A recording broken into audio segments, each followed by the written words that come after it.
क्या सोच रहे हो दशन? वरदान नहीं मांगोगे? आजीवन भौतिकवाद में लीन था।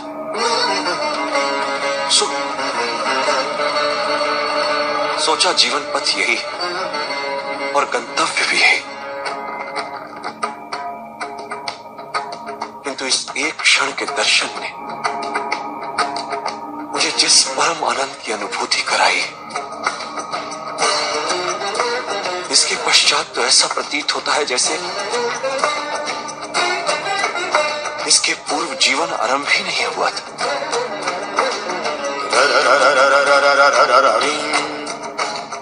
जितनी धन संपत्ति अर्जित की सब व्यर्थ, किसी भी वस्तु का कोई मोल नहीं था।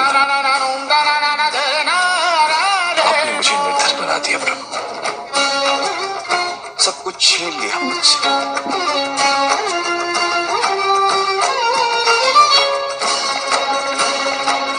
आपके दर्शन मात्र ने सभी इच्छाओं का हरण कर लिया हो जी। अब कोई महत्वाकांक्षा नहीं रही, न क्रोध, न भय, न अहंकार। ऐसी रिक्तता का आभास पहले कभी नहीं हुआ।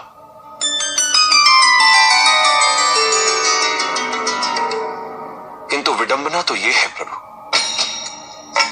इस रिक्तता में भी ऐसी तृप्ति, ऐसा संतोष, ऐसी संपूर्णता जिसकी मैं कल्पना भी नहीं कर सकता था।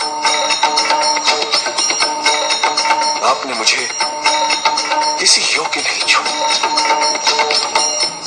अब मांगू भी तो क्या वरदान मांगू प्रभु? किंतु तुम्हारी तपस्या सफल हुई है दशानन। मुझे तुम्हें कोई ना कोई वरदान तो देना ही है। मांगो। नहीं प्रभु,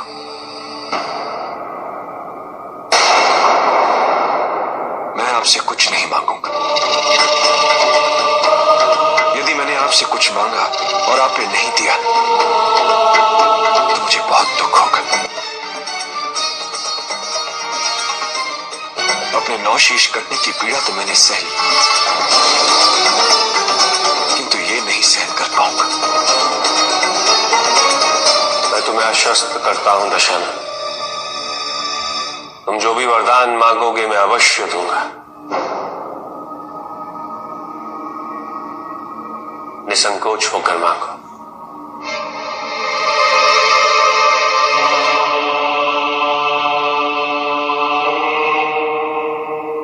भक्ति, मुझे भक्ति का दान दीजिए प्रभु।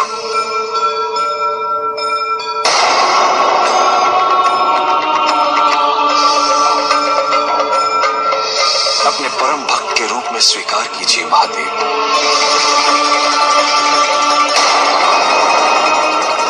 मुझसे कुछ भी छिन जाए, किंतु ये भक्ति सदैव मेरे भीतर विद्यमान रहे।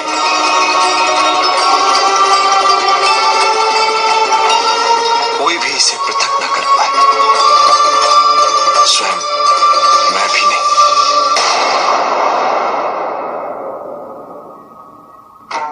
आज तक मेरे सभी भक्तों ने वरदान के रूप कोई ना कोई सांसारिक वस्तु ही मांगी, किंतु आज पहली बार किसी ने इतनी कठोर तपस्या करके मेरी भक्ति के मार्ग को अपना लक्ष्य बनाना चाहता है।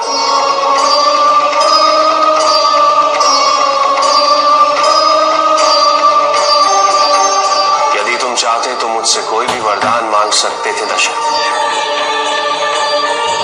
मैं तुम्हें वो वरदान अवश्य देता।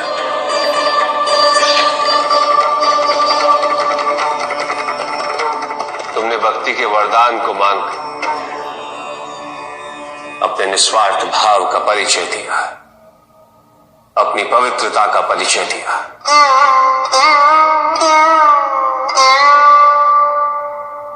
जब तक तुम्हारे मन में मेरे प्रति निस्वार्थ भक्ति भाव विद्यमान रहे, तब तक तुम मेरे परम भक्त बने रहोगे।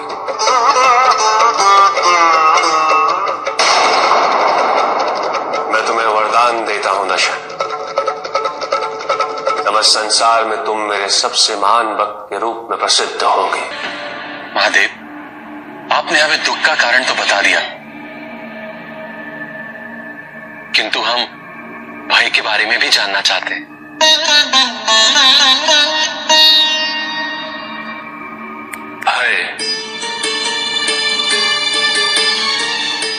भय का स्रोत है इच्छा।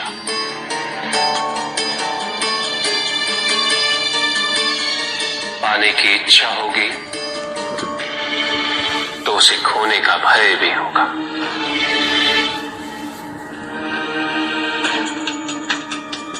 यदि जीवित रहने की इच्छा है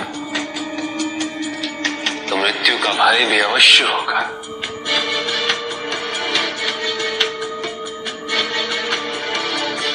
किंतु केवल मनुष्य ही नहीं, देवता, गंधर्व सभी इस भय से ग्रसित हैं।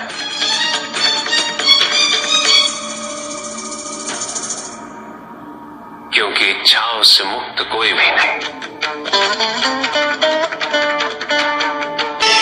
असुरक्षा, ईर्ष्या, द्वेष, परनिंदा और षड्यंत्र जैसे पाप भय से ही उत्पन्न होते हैं। और प्रत्येक पाप का प्रायश्चित केवल दुख और कष्ट उठाने से ही संभव होता है।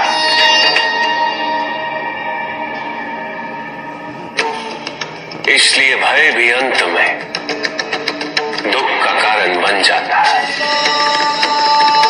हवन पारिवारिक जीवन की आधारशिला है स्वामी। विवाह से पूर्व आप कहीं भी किसी भी अवस्था में रह लेते थे, किंतु अब आपका परिवार है और परिवार में घनिष्ठता लाने के लिए हवन का होना अनिवार्य है। पार्वती, तुम स्वयं प्रकृति और तुम्हें इस सत्य का बोध भी है कि जब हमारे पास प्रकृति की गोद है तो हमें भवन की आवश्यकता ही क्यों। अनेक कंदराएं हैं कैलाश पर जो न केवल ग्रीष्म ऋतु से